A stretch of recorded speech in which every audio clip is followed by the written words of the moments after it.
जय भीम. संजय भाऊ कांबळे. आपणास लावी याचं कारण दिनांक 8 ऑगस्ट 2023 रोजी आपल्या अहमदपूर शहरामध्ये भारतीय दलित पॅंथरच्या वतीने आरक्षण व संरक्षण हक्क परिषदेचे आयोजन करण्यात आले.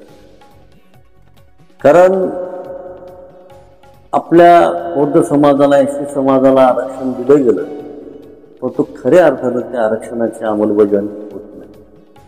मग ते आर्थिक असेल, सामाजिक असेल, शैक्षणिक असेल, ते राजकीय असेल, या आरक्षणावर अतिक्रमण होत चालले असल्यामुळं याकडे कुणाचं लक्ष नाही. सद्यस्थितीमध्ये महाराष्ट्रामध्ये अन्याय अत्याचाराचे प्रकार भयानक वाढले.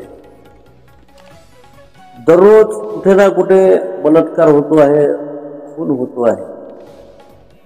महाराष्ट्रातला समाज भयभीत झालेला आहे.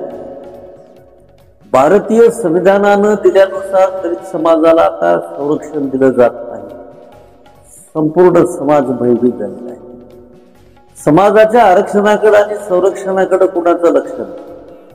आपलं आरक्षण हिसकावून घेतलं जात आहे. आपला समाज अडचणीत आहे, भयभीत आहे, याकडे कुणाचं लक्ष नाही. आपल्याला इतराच्या आरक्षणाचं काही देणे घेणं नसतो. आपल्या आरक्षणाच्या बाबतीत आपल्याला जागरूक राहावं लागणार. आपल्या संरक्षणासाठी आपल्याला जागरूक राहावं लागणार. माझा समाज, माझं संघटन ही संकल्पना अस्तित्वात नाही. माझ्या समाजाकडं कुणाचं लक्ष नाही.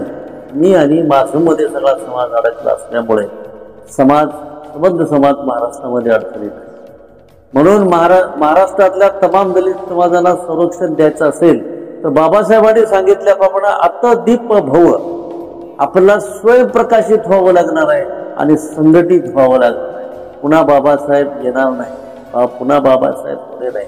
म्हणून समाजानं संघटित राहून आपले प्रश्न आपल्याला सोडवण्यासाठी 1972ची भारतीय दलित पॅंथर पुन्हा ज्वलन करणे गरजेचे वाटल्यामुळं या ठिकाणी ॲडव्होकेट रमेशभाई खंडागळे यांच्या मार्गदर्शनाखाली संबंध महाराष्ट्रामध्ये पुन्हा नव्या जोमाने, नव्या दमाने माझा समाज, माझं संघटन ही संकल्पना घेऊन अहमदपूरमध्ये सुरुवात आम्ही आरक्षण व हक्क परिषदेचे आयोजन करत आहोत. या परिषदेला आपण सर्वांनी उपस्थित राहायचं आहे. कारण आपल्या बुद्धीला गंज चढलेला आहे.